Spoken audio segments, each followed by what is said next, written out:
Hi! Hi! Ay, parang tingnan natin kung aabot po hanggang dulo. Energetic po ang mga kasama natin na nagagandahan at nagagwapuhan dito sa harapan. Ipaabot natin ang energy natin hanggang dun sa dulo! Come on! Hi! Hello! Hello! Hi!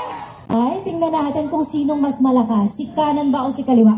Habang inaantay po natin yung music ko. Okay? Tingnan natin, mga nasa kaliwa ko ba o mga nasa kanan? May premyo po ang mas malakas. Gusto nyo ba ng papremyo? Wala. Wala! Yun yung narinig ko sa mga kids natin. Sige nga, tingnan natin. Parinig ng masigabong palakpakan at sigawan sa mga nasa kaliwa! Tingnan natin sa bandang kanan! Paano ba yan? Sa gitna! Isa pa, tingnan natin. Tuturuan ko kayo kung paano pumalakpak sa TV. Kapag nasa TV po tayo, ang palakpak natin ay nasa itaas ng ulo. Tapos, kailangan tayo ay nakatayo, may energy. Kasi pag natapatan kayo ng camera, marami po tayong camera. Saan ang mga camera natin? 1, 2, 3, at may mga cellphone pa. Meron pang drone kanina lumilipad. Nasaan na yung drone? Ayan. Kapag natapatan kayo ng camera na yan, kailangan energetic. Pang-artista, ayan na, tumatayo na ang mga nakapula. Taga saan po kayo? Green kami, sorry. Payatas! Green kami, sorry. Mga nagseseksihan ng mga taga-payatas? Dito nakatayo na sila. Ready na mga naka-white, naka-green. Okay, tingnan natin ngayon ang palakpakan po. Saan? Sa taas. Hindi po sa ulo, mahirap yun. Kawawa ang utak natin pag sa ulo. Sa itaas po ng ulo. Sa itaas ng ulo natin may kasamang sigawan. Okay? Tingnan natin. Lahatan muna in 3, 2, 1. Are you ready?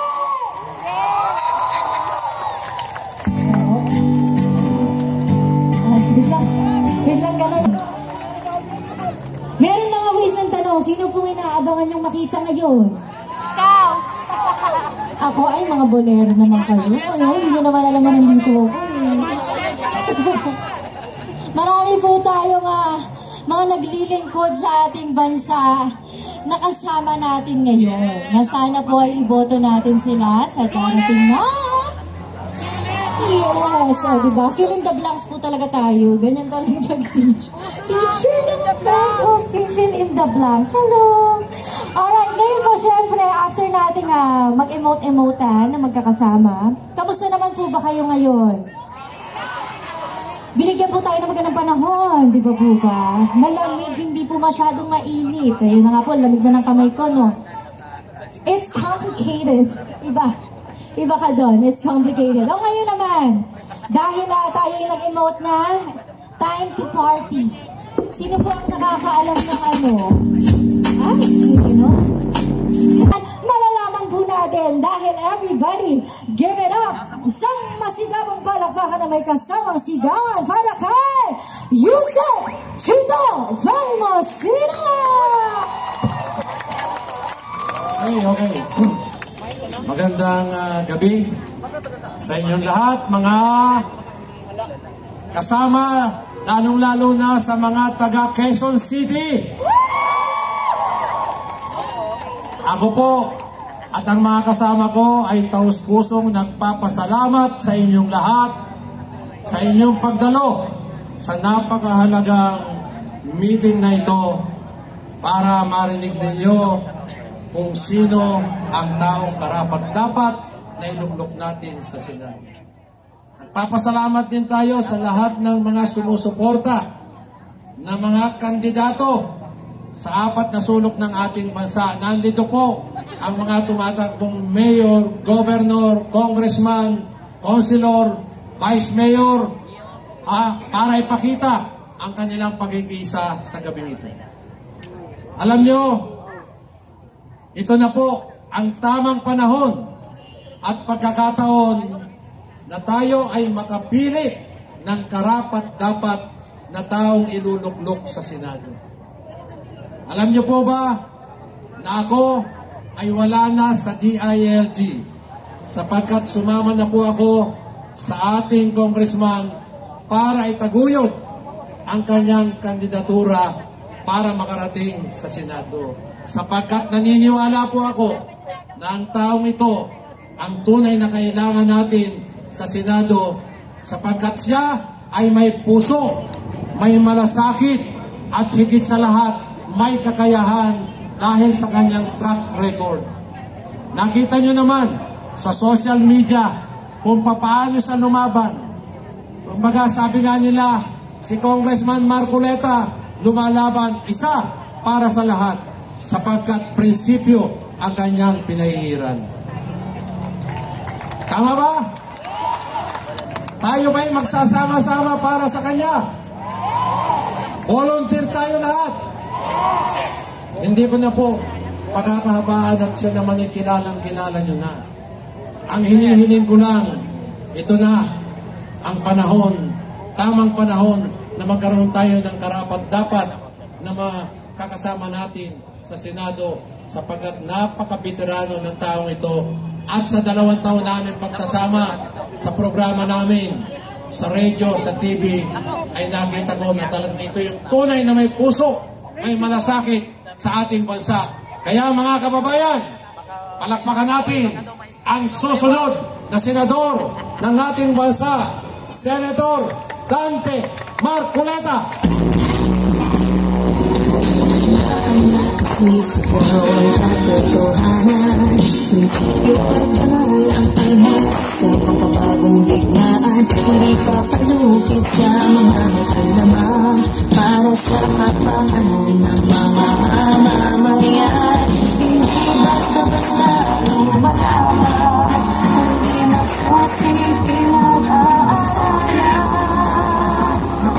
Ang puso at inilaan, pagmamahal sa bayan, alam ito, kailangan din ng isang tunay na pangalaman natin matarama. Hirap isang ama, magamit sila ang ating pagkatagol, kahirapan ng mga pa, tatagin at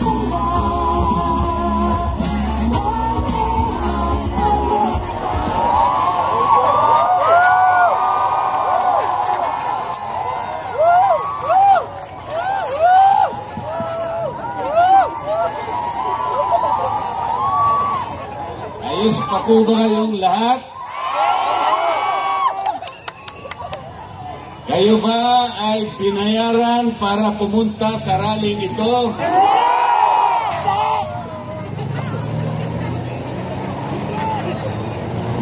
Maraming salamat po sa inyong lahat. Dahil sa inyo, masasabi ko sa gabing ito na sama-sama tayo na gumawa ng isang kasaysayan. Wala pa pong nagpatawag na rally na isang kumakandidatong senador na sinuportahan ng ganito karaming mga tao. Ito pa lamang po ang pagtitipon na kinakitaan ng mahigit 28,000 mga Pilipino na nagkakatipon ngayong gabi.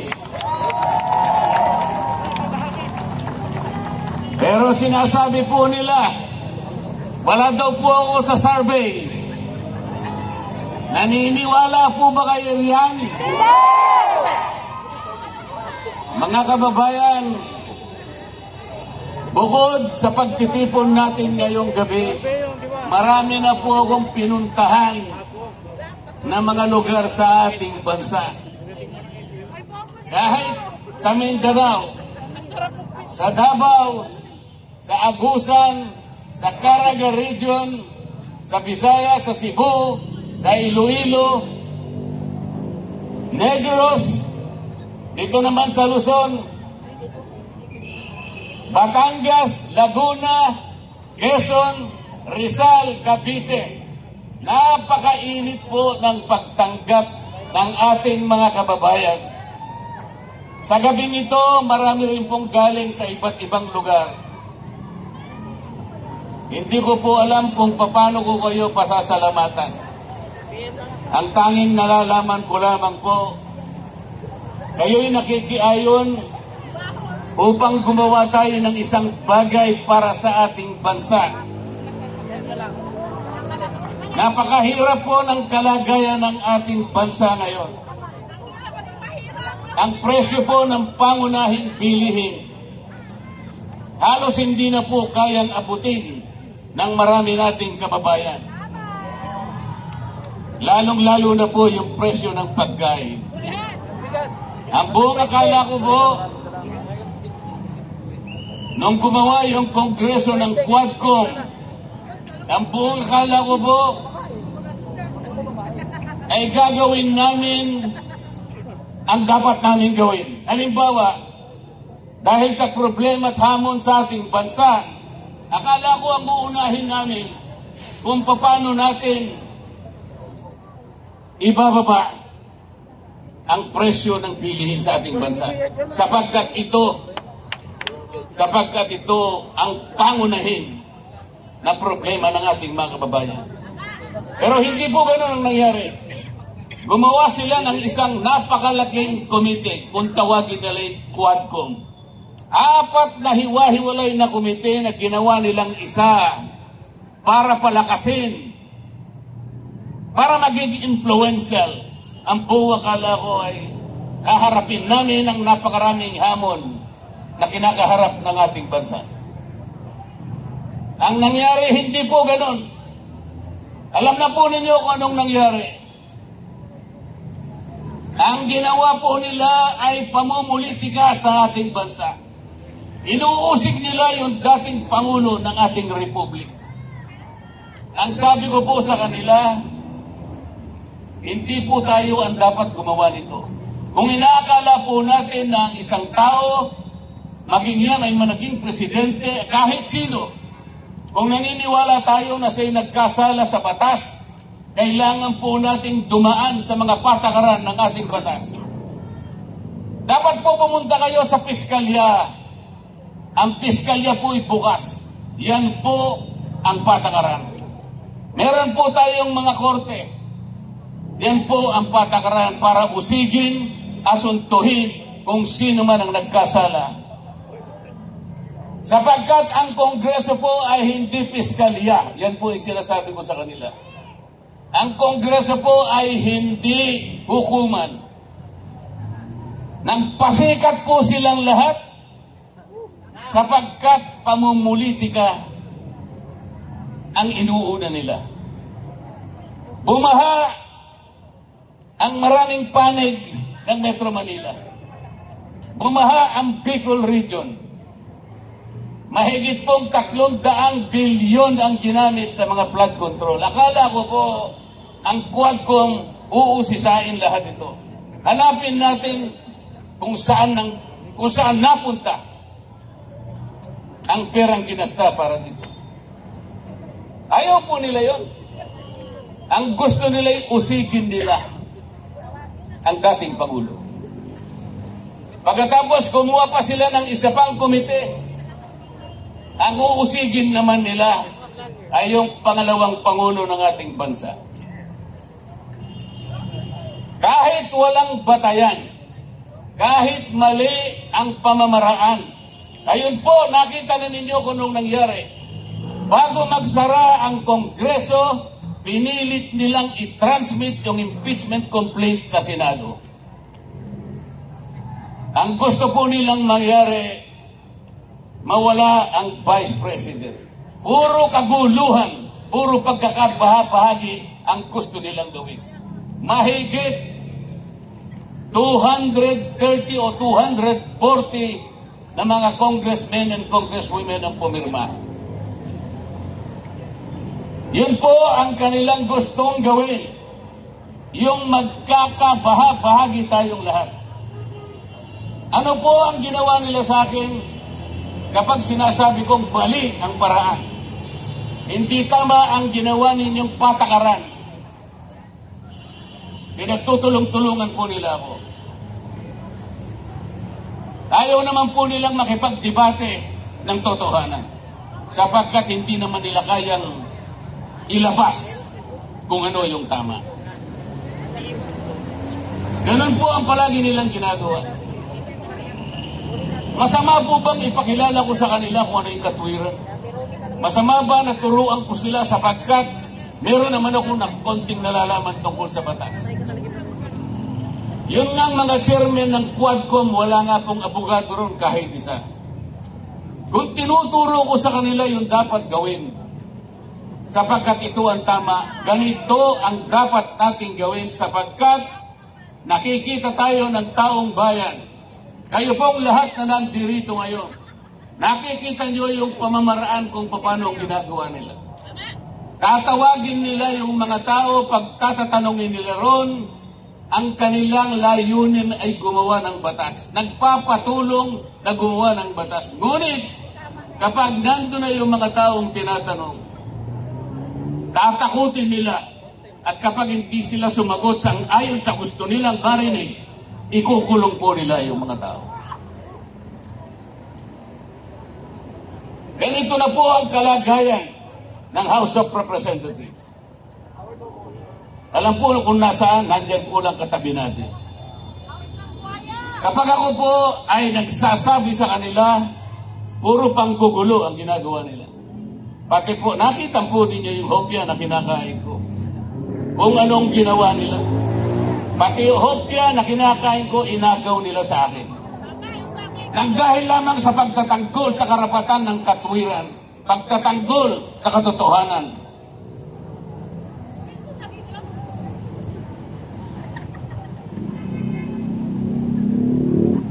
Saan po tayo pupunta? Saan po pupunta ang ating bansa? Tingnan po ninyo ang nangyari. Sinuri nila kunwari, yung pagkakagasta ng confidential funds ng Vice President. Wala pong problema kung suriin natin kung paano nagasta ang pera ng bayan. Tama po lahat yun. Ngunit, ang kanila pong ginagawa ay labag na sa batas. Unang-una, napakarami po ng opisina ng ating bansa ang merong confidential fund at sila din ay tinawagan ng pansin ng Commission on Audit. Ayan po ang Commission on Audit. Nasa tabi lang natin.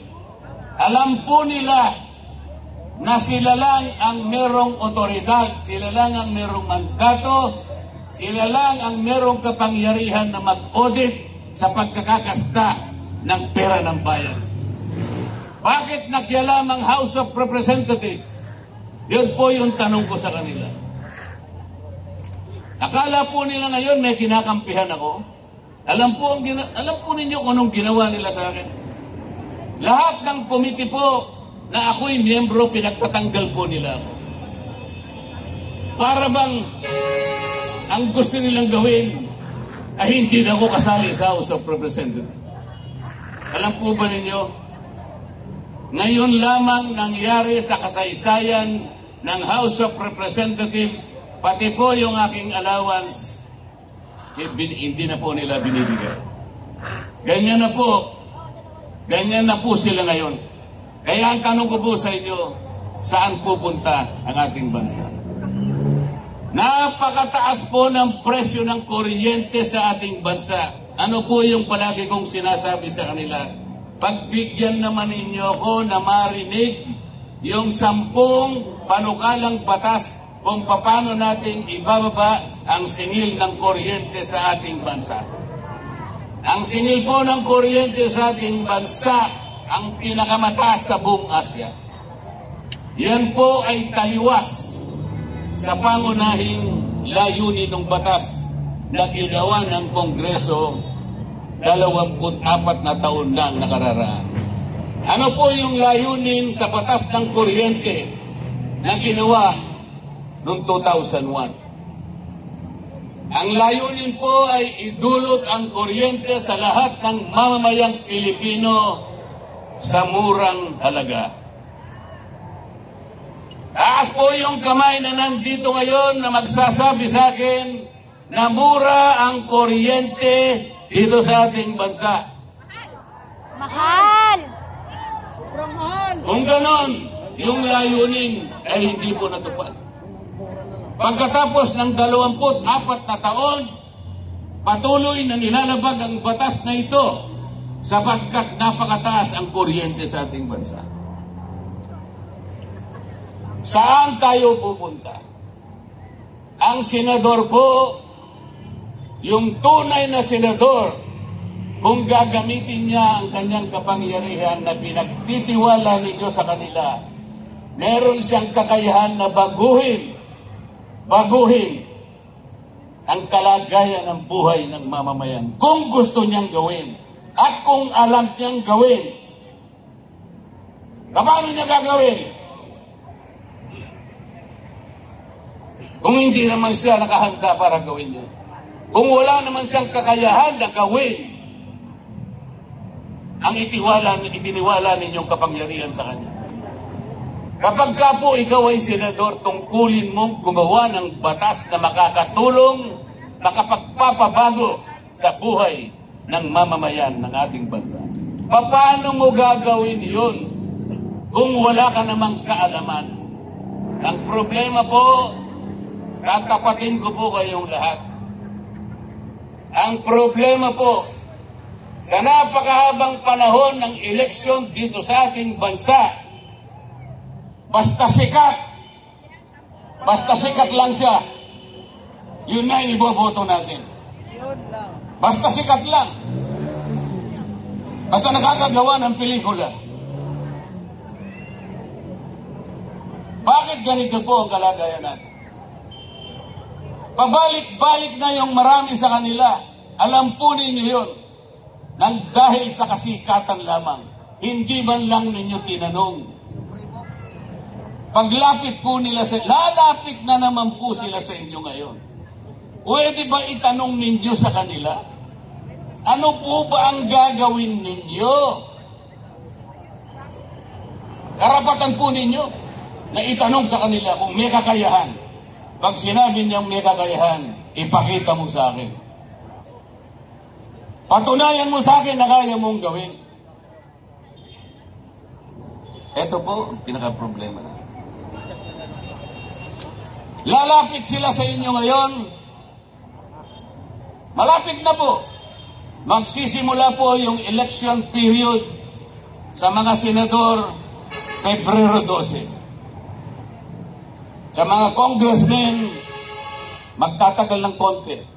Mauuna yung mga senador.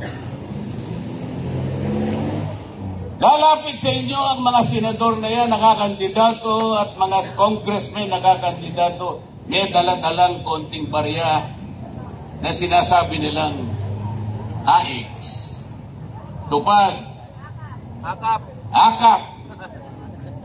Mga kababayan, ganyan na lamang ba ang aasahan natin sa tuwing darating ang isang pagkakataon na nasa inyong kapangyarihan? Bakit hindi po ninyo gamitin ang kapangyarihan na? Ipagpapalit niyo po ba sa 5,000 piso ang kinabukasan ng ating bansa? Ipagpapalit ba ninyo sa 5,000 piso ang dignidad na taglay-taglay ng bawat isang mamamayang Pilipino? Hindi! Pero kunin ninyo. Kasi pera ninyo yun. Kunin po ninyo, pero nakikiusap ako sa inyo, pagkakuha ninyo, huwag kayong magpapasalamat sa kanila sapagkat hindi nila pera yun. Hindi nila pera yun at kailanman hindi naging tungkulin ng isang congressman o isang kumakandidatong senador na siya mismo ang mag-aabot sa inyo. Yun po ay pagpapasikat, pagpapasiklab sa inyo. Nakakahiya po. Kailangang malaman ninyo na kayo po'y iniinsulto nila kapag lumalapit sila sa inyo at ibinibigay yung halaga na kung tawagin ay akap. Iniinsulto po nila kayong lahat. Hindi po namin tungkulin yun, kailangan malaman po ninyo. Hindi ganon ang tungkulin ng isang senador o isang congressman o congresswoman. Ang tungkulin po namin pare-pareho, kailangan buhayin natin, pasiglahin ang ekonomiya, ang kabuhayan ng ating bansa upang sa ganon magkaroon ng trabaho, dagdag na kita ang mamamayan.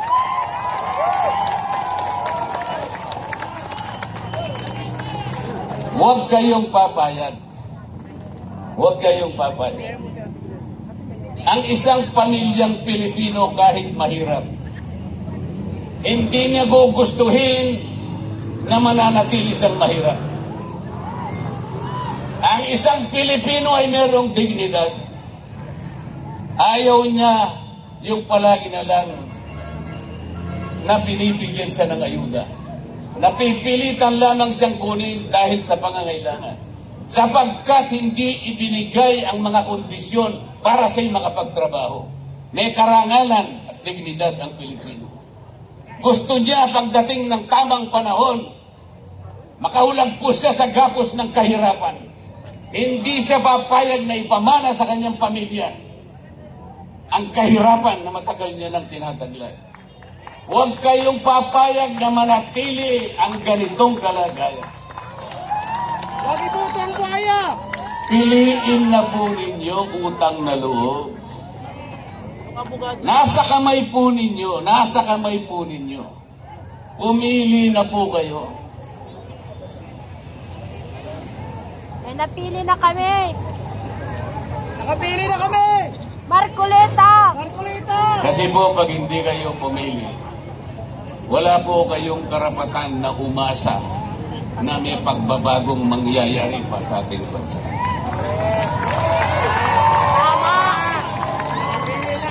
Tulungan ninyo kung gumawa ng isang kasaysayan.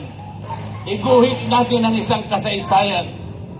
Pangangako sa gabing ito, kung kinakailangan ay panumpain natin.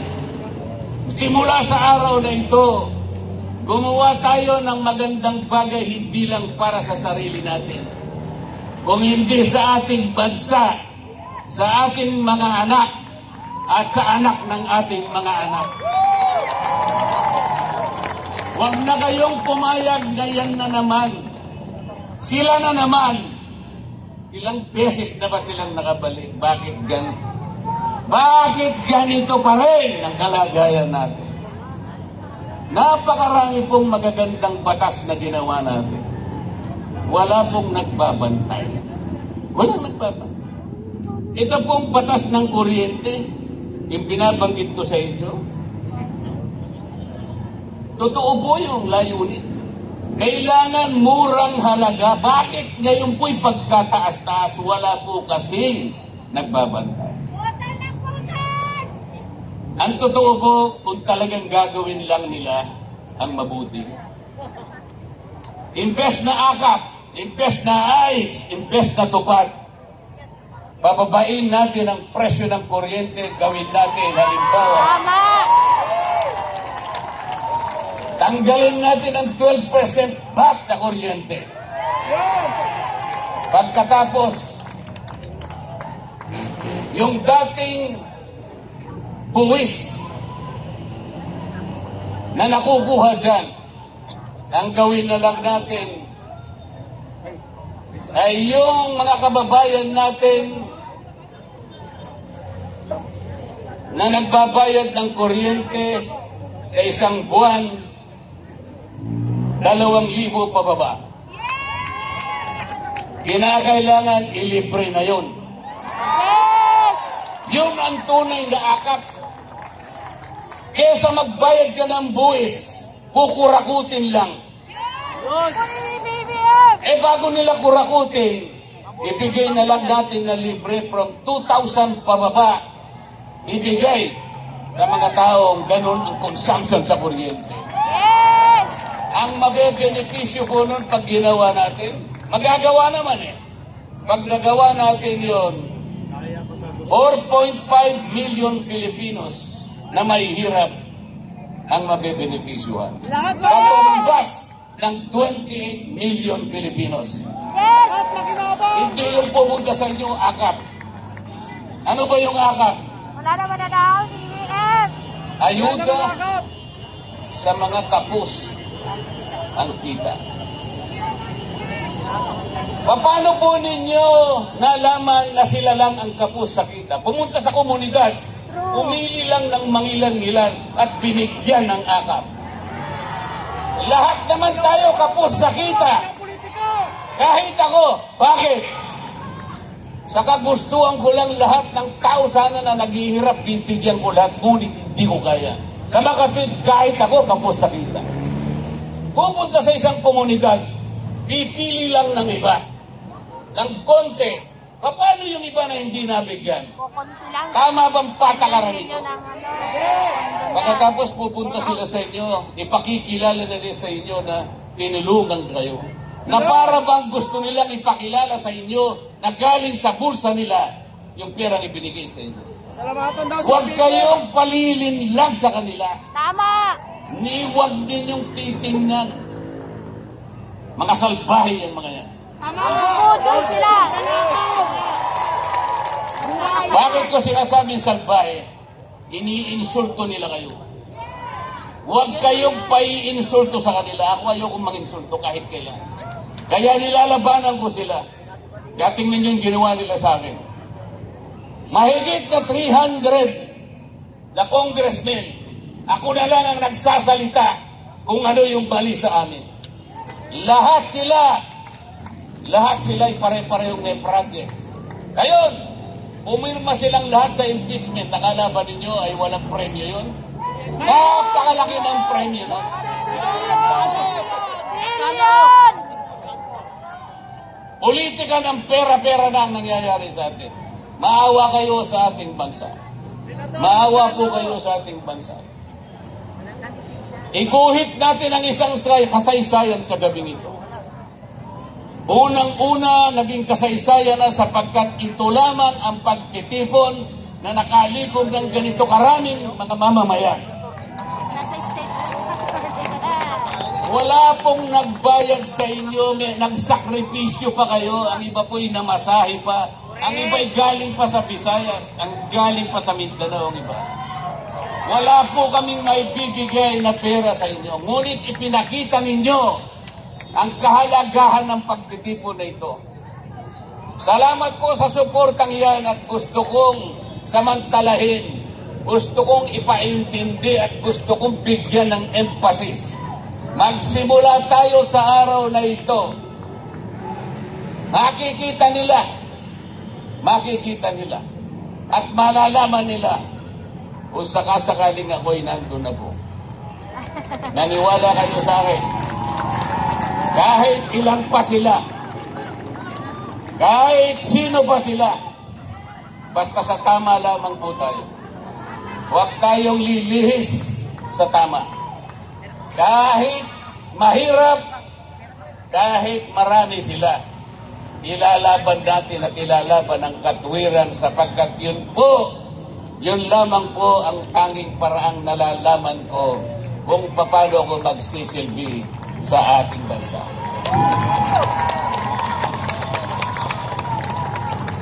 Bago po ako magtapos, gusto kong pag-isipan ninyo. Kilala ninyo ngayon kung sino yung nasa Senado. Kilala nyo rin kung sino-sino ang lalapit sa inyo. Mga ilang araw pa ang darating. Huwag kayong mainip at darating sila sa inyo, maninigluhod sila sa inyo. Hihingi ng tulong sa inyo. Gusto kong sabihin ay humanda kayo. Limiin ninyo. Tandaan po ninyo yung sinasabi ko. Kapag inabot nila yung pera na yon,